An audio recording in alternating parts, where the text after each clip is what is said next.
They called it the Skull of Doom.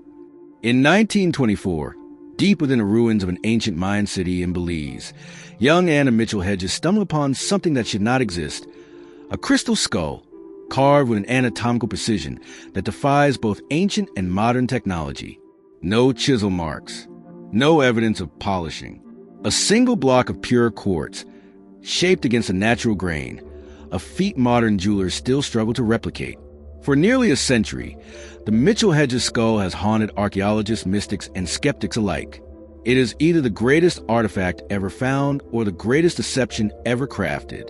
If you crave forbidden archaeology, unsolved mysteries, and objects that defy reality itself, subscribe, because what you're about to discover may forever alter how you see history. The year was 1924, deep in the dense jungles of British Honduras. Today known as Belize, a team of explorers hacked their way toward the ruins of an ancient Mayan city, Lebanton. Among them was Frederick Albert Mitchell-Hedges, an English adventurer, and his adopted daughter, Anna. According to their account, it was Anna who first discovered the artifact. Buried beneath a collapsed altar, glinting in the dim light like a fragment of frozen moonlight, a human skull carved entirely from clear quartz. It was perfect, anatomically flawless. No tool marks, no seams, as if the skull had not been carved, but grown. Frederick called it the Skull of Doom, claiming local legends warned that whoever possessed it could bring death or great power. The Mayans, it was said, feared and revered such objects as vessels of spirits, or tools of prophecy. As the skull captured public imagination, newspapers ran sensational headlines. Occult societies whispered that it held lost knowledge. Museums scrambled for analysis. But from the very beginning, controversy shadowed the discovery. Skeptics questioned the excavation records. No official documentation confirmed the skull's unearthing at Lebanton. Some accused Mitchell-Hedges of purchasing it at an auction in London years later. But neither accusation nor skepticism diminished the growing myth. For those who gazed into its hollow eyes, the skull was not just an artifact. It was a mystery that only deepened with time. The crystal skull isn't just mysterious because of its origin. It's the craftsmanship itself that defies logic. The Mitchell-Hedges skull is carved from a single block of transparent quartz, a material notoriously difficult to shape without causing fractures. And yet, the skull shows no signs of modern cutting tools, no rotary marks, no abrasions.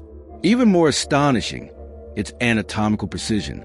The jawbone is fully detachable, fitting perfectly as if engineered with microscopic tolerance.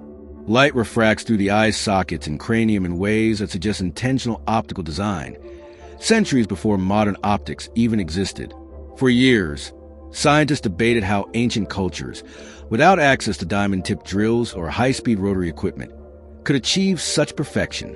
In the 1970s, researchers at Hewlett-Packard analyzed the skull. Their conclusion was unsettling. No known tool marks, no evidence of machining, and no rational explanation for its creation given the known technologies of ancient Mesoamerica. Theories exploded. Could ultrasonic carving have been used? Was the crystal softened by unknown chemical processes?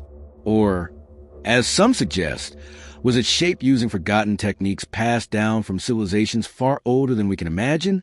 Then came the more radical voices, proposing that the skull was not made by any human civilization at all. To this day, no laboratory has offered a definitive answer, and the impossibility of its craftsmanship only fuels the greater question.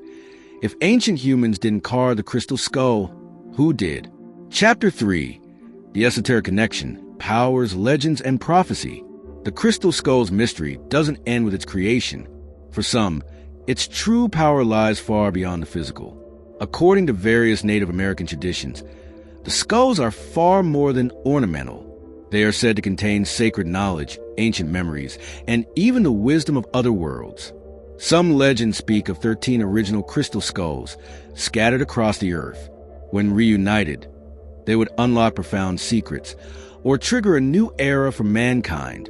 In the hands of shamans and spiritual leaders, these skulls were believed to amplify psychic abilities, offer visions of the past and future, and serve as conduits to communicate with higher beings. As the Mitchell-Hedges skull became famous, mystics and healers reported strange phenomena. sensations of energy, spontaneous visions, unexplained healing effects. Some who gazed into its hollow eyes claimed to hear voices. Others felt a deep, almost unbearable presence, like something ancient was watching from within the crystal. By the 1980s, the crystal skulls became central figures in New Age movements. Channelers and occultists declared the skulls to be living libraries, storing not only earthly knowledge but cosmic information, encoded by civilizations far older, perhaps not even human. The legend grew darker as well. Some spoke of the skulls being Atlantean artifacts, remnants of a lost global power destroyed by its own hubris. Others linked them to extraterrestrial visitors who once walked among early civilizations, gifting humanity pieces of their technology. But whether divine, alien, or man-made, one thing remained constant. Those who encountered the skulls left with more questions than answers. Because if these objects truly hold power, who first awakened them? And what were we ever meant to do with that knowledge? As the legend of the crystal skull grew, so did the demand for answers. Scientists, museums, and skeptics stepped in, determined to expose the truth behind the myth. The British Museum, the Smithsonian, and other major institutions began analyzing several crystal skulls, including the famous Mitchell-Hedges skull. What they found challenged the romantic narratives. Under electron microscopes, some skulls revealed tiny rotary wheel marks, signs of modern grinding tools. Others showed evidence of 19th and early 20th century carving methods. The Smithsonian publicly classified many as likely European fabrications from the late 1800s, crafted during a period when fascination with Mesoamerican artifacts was at its peak. But the Mitchell-Hedges skull refused to fit neatly into this category. While skeptics accused Mitchell-Hedges of acquiring it through an auction in London in the 1940s, supporters pointed to its anatomical precision, optical properties, and lack of clear tool marks as proof of something more mysterious.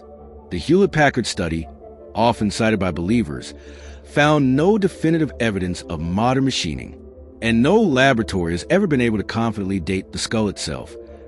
Quartz crystal lacks organic material, making carbon dating impossible. The debate became polarized. To many scientists, the skull was simply a stunning example of 20th century craftsmanship, likely fueled by collectors' obsessions with ancient mysteries. To others, it remained an outlier, an artifact that resists classification, possibly hinting at knowledge or techniques lost to history. And for some, the ambiguity itself became the most compelling evidence. Because if the world's top laboratories cannot fully explain how, or when the Mitchell-Hedges skull was made, what does that say about the limits of our understanding? If the Mitchell-Hedges skull wasn't carved by modern hands and defies known ancient technology, then who made it? One theory points to Atlantis. According to esoteric traditions, the Atlanteans possessed advanced knowledge of crystal technology, using it for energy, healing, and even communication with other realms. The skull, some argue, may be one of their surviving artifacts, a fragment of forgotten civilization destroyed in a cataclysm thousands of years ago. Others look even further, beyond Earth. The ancient aliens hypothesis suggests that the skulls were either gifts or remnants left behind by extraterrestrial visitors, advanced beings who interacted with early human civilizations, seeding knowledge and artifacts as part of a larger cosmic plan. For these theorists, the skull's impossible craftsmanship is proof not of lost human knowledge, but of non-human intervention. Then there are those who whisper secret societies, organizations that may have safeguarded or hidden such artifacts for centuries. Freemasons, Rosicrucians, or even undisclosed branches of the Vatican's archives have all been named in these theories. According to this line of thought, the truth about the skull's origins is not unknown. It is deliberately concealed. And finally, the skeptics remain. To them, the crystal skull is simply a beautifully executed hoax, a product of 19th century European artisans capitalizing on the Western obsession with Mesoamerica, Atlantis, and the supernatural. Yet after nearly a century of debate, one fact remains.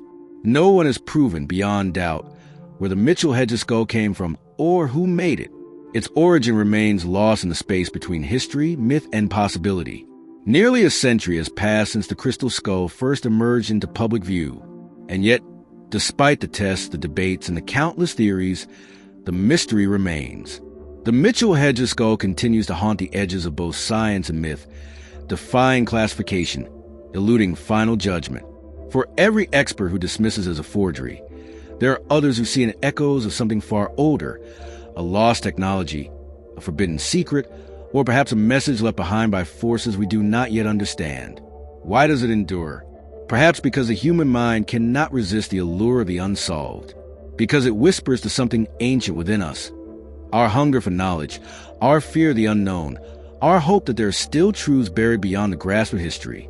The crystal skull may never reveal its full story, or perhaps that is a story, a reminder that even in an age of information, there are still relics that refuse to surrender their secrets.